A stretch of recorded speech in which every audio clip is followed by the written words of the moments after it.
गुरु मंत्र लेना चाहिए नहीं लेना चाहिए? अरे बोलो, हाँ ना तो बोलो। लेना चाहिए। हमारे यहाँ एक बात परंपरा चलती है कि अगर बिना गुरु बनाए मर गए तो मुक्ति नहीं होती है, तो लोग गुरु बनाते हैं सनातन धर्म के अंदर और गुरुओं से फिर मंत्र भी लेते हैं। सभी लोगों के अपने अपने गुरु होते हैं और गुरु लोग मंत्र भी देते हैं, लेकिन आश्चर्य की बात यह है कि ओरिजिनल मंत्र कोई भी गुरु आजकल नहीं दे रहा है। सब अपने अपने मंत्र बना करके बैठे हुए हैं। प्राचीन काल में हमारे गुरु लोग जो हमको मंत्र देते थे, उस मंत्र को तो हम भूल गए। गुरुओं ने उस मंत्र को देना ही बंद कर दिया। मंत्र देने की परंपरा बहुत प्राचीन है। आप जानते हैं गुरु मंत्र कौन सा है? गुरु मंत्र है गायत्री मंत्र। इस गायत्री मंत्र के बहुत सारे नाम है। सावित्री मंत्र बोलते हैं, महामंत्र बोलते हैं, गायत्री मंत्र बोलते हैं, और इसको गुरु मंत्र भी कहा जाता है। गुरु मंत्र क्यों बोलते हैं इसको? क्योंकि पहले हमारे पढ़ने के माध्यम होते थे गुरुकुल, और जब बच्चा 5 साल का 8 साल का होता था, जब गुरुकुल में जाता था, तो सबसे पहले गुरुजी के द्वारा यही मंत्र शिष्य को दिया जाता था, चाहे वो कन्याएं हो चाहे वो बेटे हो। इसी मंत्र का 3 बार पाठ आचार्य कराते थे, और इसी मंत्र को जपने का उपदेश आचार्य लोग, गुरु लोग अपने शिष्यों को किया करते थे। लेकिन आज गुरु भी बहुत सारे हैं, लेकिन कोई गुरु ये वाला मंत्र नहीं देता। जो भी मंत्र देते हैं वो कान में देते हैं और कहते हैं इस मंत्र को किसी को बताना नहीं, बताओगे तो पाप लगेगा। अब आप सोचो कि जिस मंत्र को बताने मात्र से पाप लगता हो, भला उस मंत्र को जपने में पुण्य कैसे मिल जाएगा? लेकिन कोई सोचने के लिए तैयार नहीं है। ये सारा का सारा गुरुणमवाद समाज में चल रहा है। आर्य समाज कभी गुरु परंपरा का विरोधी नहीं रहा है। हम गुरुणमवाद के विरोधी हैं। आज गुरुणमवाद इतना फैल गया समाज में कि ईश्वर को लोगों ने एक तरफ रख दिया। पंथ बढ़ते चले जा रहे हैं, संप्रदाय बढ़ते चले जा रहे हैं, और जिस पंथ में व्यक्ति दीक्षित हो जाता है, वो जब गुरुजी से दीक्षा लेके आता है, तो गुरुजी साथ में अपना चित्र भी अपने भक्त को देते हैं। और भगवान राम, भगवान कृष्ण, ब्रह्मा विष्णु महेश, उनकी मूर्ति तो मंदिरों में नहीं है, घर में नहीं है। अब तो जो पूजा पाठ होता है तो अपने गुरुजी की मूर्ति लोग सामने रखते हैं और उसी की पूजा कर लेते हैं। तो ये जो गुरुणमवाद चल रहा है समाज में, ये समाज के लिए घातक है। लोगों ने, धर्म के ठेकेदारों ने ईश्वर से दूर कर दिया, अपने आप को ईश्वर घोषित कर दिया आज। तो हमारा गुरु मंत्र कौन सा है बच्चों, बोलो? गायत्री मंत्र ही हमारा गुरु मंत्र है। और केवल गुरु मंत्र नहीं है ये। हमारे वेदों में कितने मंत्र हैं? 20,379 मंत्र हैं चारों वेदों के अंदर। याद रखिएगा, जीवन में 4 वेद हैं और चारों वेदों में 20,379 मंत्र हैं।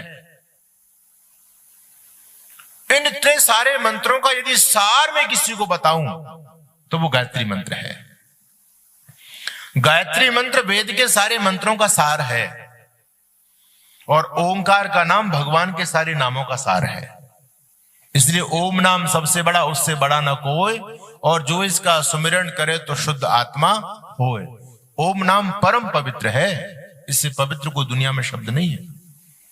तो गायत्री का जाप आप सबको करना चाहिए। तो आइए मेरे साथ एक बार कोमलता के साथ में आंख बंद करके 3 बार गायत्री मंत्र का पाठ करेंगे। उसके बाद हम कुछ आध्यात्मिक चर्चा आपके बीच में प्रस्तुत करेंगे। ओम भूर्भुवः स्वः तत्सवितुर्वरेण्यं भर्गो देवस्य धीमहि धियो यो नः प्रचोदयात्। ओम भूर्भुवः स्वः तत्सवितुर्वरेण्यं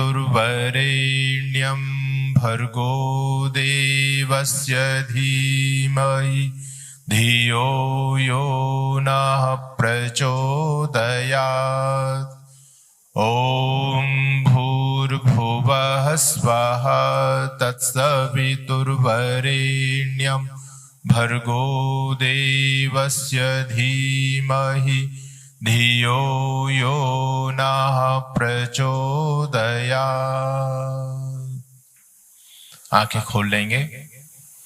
मंच पर समुपस्थित आर्य जगत की बहुत ही सम्मानित सुप्रतिष्ठित वैदिक महोपदेशिका हमारी समादरणीय बहन विदुषी संगीता आर्या जी, मंच पर समुपस्थित इस आर्य समाज के यशस्वी धर्माचार्य आदरणीय आचार्य श्री शंकर शास्त्री जी, आर्य समाज के संरक्षक श्रीमान जगदीश आर्य जी, श्रीमान रणधीर शास्त्री जी, श्री आर्य मित्र जी, श्री देवराज भाटिया जी, इस आर्य समाज के यशस्वी प्रधान हमारे बहुत आदर और सम्मान के योग्य आदरणीय श्रीमान मास्टर जयप्रकाश आर्य जी, उप प्रधान आदरणीय भाई श्री दिलबाग लाठर जी, श्रीमान सुभाष राणा जी, महामंत्री श्री महेंद्र जांगड़ा जी, कोषाध्यक्ष श्री रमेश आर्य जी, उपमंत्री श्री राकेश आर्य जी, श्री संजीव आर्य जी, श्रीमान शीशपाल आर्य जी, श्री आर्य राजीव गुप्ता जी और प्रेस सचिव हमारे आदरणीय एडवोकेट श्री सतीश आर्य जी, हमारे मीडिया के बंधु और बाहर की समाजों से पहुंचे हमारे आदरणीय श्रीमान योगेश शर्मा जी जो करनाल से आए, हमारे सोहन आर्य जी और भी बहुत सारे महानुभाव एक सज्जन तो महाराष्ट्र से आए हुए हैं, उनका भी हम सम्मान करते हैं। सम्मुख समुपस्थित सभी धर्म प्रेमी सज्जनों, पवित्र बालक और बालिकाओं, देखिए हमारे ऋषि लोगों ने, सभी बच्चे ध्यान से सुनेंगे, आपके काम की बात बोल रहा हूं। हमारे पूर्वज, हमारे ऋषि लोगों ने हम सनातन धर्मियों के लिए 3-5 बातें बहुत विशेष बताई और कहा कि आप यदि सनातनी हो तो 5 बातों को अपने जीवन में जरूर फॉलो करो। हमारे ऋषि लोगों ने हमको होमवर्क दिया है। ऐसा नहीं कि आप हिंदू हो या सनातनी हो तो बस हिंदू होने से ही काम चल जाएगा, नहीं। सनातनी हो तो सनातन की परंपराओं को आपको फॉलो करना पड़ेगा, तभी तो आप सनातनी बनोगे। हमारे समाज में पाखंड का खंडन करते हैं, मूर्ति पूजा का खंडन करते हैं, अंधविश्वास, आडंबर, रूढ़ियों का खंडन करते हैं।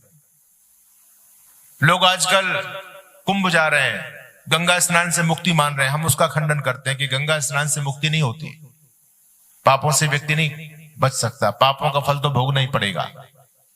कोई खाटू श्याम जाता है, कोई वैष्णो देवी जाता है, तो आर्य समाज में आने के बाद वो भी सब रुक जाता है। तो लोग प्रश्न करते हैं कि महाराज ये बताओ फिर हम करें क्या आर्य समाजी बनने के बाद में? आप जो है मंदिर में जाकर के टाली नहीं हिलाते हो, दुर्गा सप्तशती का पाठ नहीं करते हो, भागवत कथा में नहीं जाते हो, आप अन्य आडंबरों से तो बच गए, लेकिन होमवर्क क्या आपके पास में, करोगे क्या? तो उसके लिए हमारे ऋषि लोगों ने हमको 5 कर्म प्रत्येक दिन के बताए कि यदि तुम आर्य हो, सनातनी हो, हिंदू हो और अपने जीवन को उत्तम पवित्र बनाना चाहते हो तो 5 कार्यों में कभी प्रमाद मत करना। और वो 5 कार्य 5 यज्ञ हैं। यज्ञ का मतलब पूजा। 5 प्रकार की पूजा प्रतिदिन हर आर्य को, हर सनातनी को करनी चाहिए। ये बच्चे हैं, इनको भी करनी चाहिए। और वो पूजा 5 प्रकार की कौन कौन सी पूजा है? तो पहली पूजा ईश्वर की, ब्रह्म यज्ञ। ब्रह्म यानी परमपिता परमात्मा, उससे बड़ा दुनिया में कोई नहीं, इसलिए उसको ब्रह्मा कहते हैं। उस परमात्मा की पूजा करनी है, ये आपका प्रथम कर्तव्य है। इस संसार में कोई जानने योग्य चीज है, कोई प्राप्तव्य चीज है तो वो चीज है ईश्वर। अगर इस संसार में आकर के हमने ईश्वर के बारे में कुछ जानना ना चाहा, जानने का प्रयास नहीं किया, तो समझना कि हमारा सारा जीवन व्यर्थ चला गया, कोई फायदा नहीं है जीवन का। और जब तक हम ईश्वर तत्व को नहीं जानेंगे तब तक पुनरपि जननम पुनरपि मरणम पुनरपि जननी जठरे शयनम, तब तक मरते रहेंगे, कभी कुत्ता, कभी गधा, कभी घोड़े, कभी सांप, कभी बिच्छू, न जाने अनंत काल से भिन्न भिन्न प्रकार की योनियों को हम प्राप्त करते चले जा रहे हैं, लेकिन आज तक भी मुक्ति को नहीं प्राप्त हो पाए। इस संसार में खूब हमने सुख खोजने का प्रयास किया कि नहीं अभी तो थोड़ा सा और इधर पुरुषार्थ करेंगे तो फिर आनंद की प्राप्ति होगी, ये हो जाए, ये आनंद की प्राप्ति होगी, पता नहीं कितना जीवन निकल गए, लेकिन अब तक भी भटक रहे हम। उपनिषद के ऋषि कहते हैं कितनी प्रकार की माताओं का स्तनपान किया होगा, जिस योनि में गए उस प्रकार की मां मिली होगी, कितने प्रकार के आहारों को हमने खाया होगा, लेकिन फिर भी आज तक भटक रहे हैं। कारण ईश्वर के प्रति लगाव न होना ही इसका एक कारण है। जब हमारे ईश्वर के प्रति लगाव हो जाता है तो संसार के जन्म मरण के चक्कर से हम बच सकते हैं। केवल एक उपाय है, ईश्वर। इसलिए हमारे ऋषि महर्षि संत महापुरुष एक ही बात कहते हैं कि ईश्वर को मानो, ईश्वर को मानो, ईश्वर की भक्ति करो।